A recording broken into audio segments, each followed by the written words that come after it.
Tie her to the iroko tree. Let the spirits take her. That was what the village priest shouted the day Abigail, just 9 years old, was dragged out of her mother's house. People gathered in the village square. Children stopped playing. Women gasped. Abigail was barefoot. Her wrapper was torn. Her eyes were full of fear. The priest raised his hand and shouted again, "This girl is a curse. Let her die before she brings more sorrow."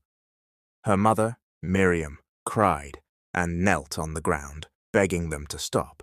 But nobody listened, because on Abigail's forehead was a red birthmark, shaped like fire. And in Ogudu village, that meant only one thing. She was a bad sign, a spirit child. As they brought out the rope to tie her to the tree, a strange man with white hair stepped out from the forest. He pointed at the girl and said in a calm, deep voice, "Stop, that child is not a curse. She is mine. Now let's go back, before that day, before the shouting, before the fear." Abigail was born in a small mud house during a blood-red moon. Her mother, Miriam, was young and poor. Her father, Job, left the house the night Abigail was born and never came back. When the villagers saw the strange red mark on the baby's head, they became afraid. "This is a spirit child," they said. "She will bring bad luck to us all." From that day, no one touched her. Other children were warned not to go near her. At age 3, she sat alone at the stream.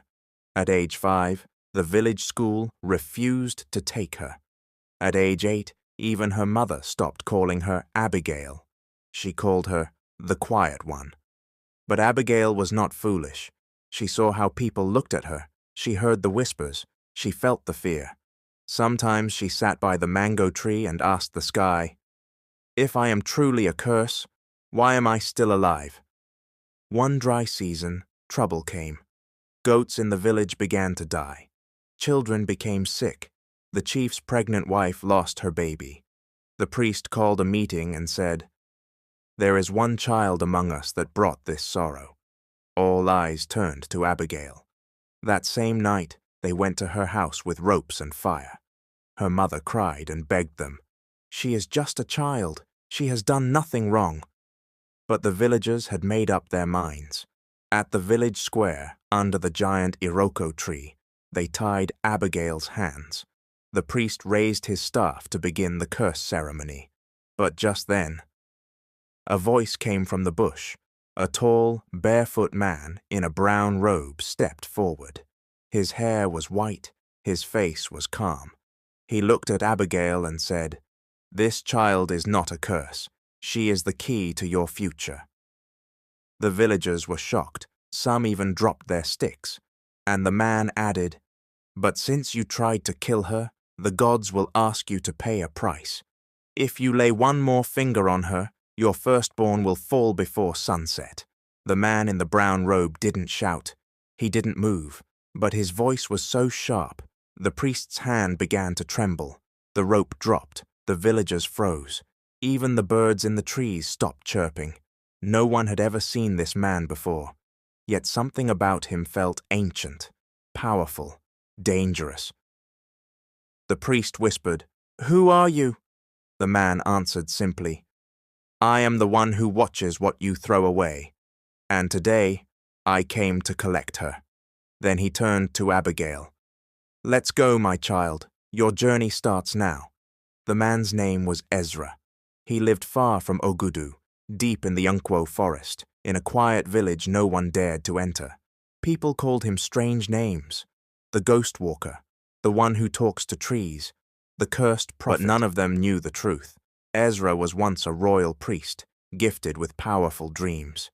He had saved kings, healed villages, and called rain from dry skies, until one day, long ago, a jealous chief accused him of witchcraft, and he was banished forever.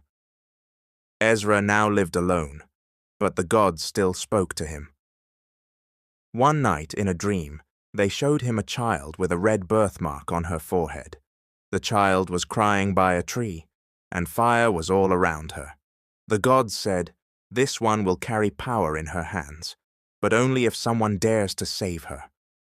So Ezra began his journey and arrived in Ogudu just in time. Abigail followed Ezra into the forest without looking back. She was still in shock. "Why are you helping me?" she asked quietly. Ezra smiled. "Because you are not a curse. You are a gate. One day people will bow at that mark they used to fear." They walked for hours, crossed rivers, climbed hills. At sunset, they reached a place with white stones, clear water, and tall trees. "This is your new home," Ezra said, "and your new life begins here." That night, while Abigail slept under a warm blanket in Ezra's hut, he sat by the fire, whispering a strange song.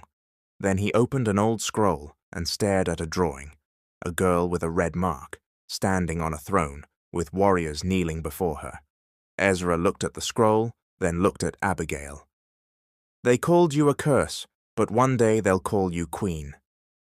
But far away back in Ogudu village, strange things had already started to happen. The river stopped flowing. A sickness entered the chief's house. The sky stayed dark, even during the day. The priest knelt before the shrine and shouted, "We've offended the gods, and only the cursed child can save us." Abigail had been living with Ezra in the hidden village for weeks now. Every day, Ezra taught her something new about the world and herself. But this was different. Ezra had warned her, "The mark on your forehead is not a curse. It is a power, a gift, and one day you must learn to control it." That was when Ezra first showed her how to start the fire. Simple, but when Abigail held out her hands, the fire obeyed her. Ezra stepped forward, his voice calm. "It is just the beginning. You must learn to control it, or it will control you." For the next few days, Abigail practiced with the fire. She focused, she listened. At first, she only succeeded in making small sparks, but with each attempt, her confidence grew. She felt the power inside her. It wasn't just the fire, it was her, controlling the elements. One evening, while Abigail practiced near a river, something unusual happened. The wind picked up. The trees began to bend in her direction. Abigail wasn't sure if it was the wind or something deeper inside her. Suddenly, the wind spoke. "You are the storm." Abigail stepped back, terrified. Was she hearing things? She looked at Ezra, but he wasn't surprised. He simply nodded. "You are the storm, the fire, the earth, and the water, all in one, but you must learn control." Ezra turned to Abigail with a serious look on his face. "It is time for you to return. The village will not be the same when you do." But Abigail wasn't sure she was ready. The village that had rejected her, that had called her a curse, could she really go back and help them? For her, one night, as Abigail and Ezra sat by the fire, a loud crash echoed through the forest. Abigail jumped to her feet. "It's them," Ezra whispered. "The village is in danger."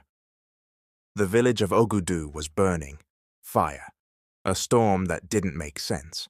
The crops were dying, and something dark loomed over the village. Abigail had sensed it.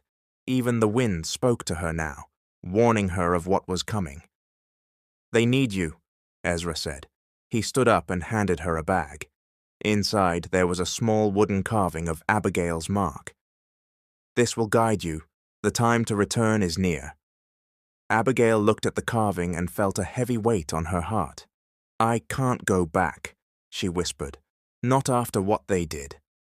Ezra's eyes softened. He touched her arm. "It is not about what they did. It is about what you can do now. You must return, Abigail, for your own sake." The journey back was long, but Abigail could feel the change within her. Her powers had grown stronger. The trees seemed to move with her. The wind whispered her name, and the earth trembled beneath her feet. But still, Abigail wondered if the village would accept her. Could they really see her as more than a curse? Could they ever understand the power she had? That night, Abigail dreamed of the village priest. He stood in front of the giant Iroko tree, his face filled with fear. That night, Abigail dreamed of the village priest. He stood in front of the giant Iroko tree, his face filled with fear. Only the cursed child can save us. Abigail woke up with a start.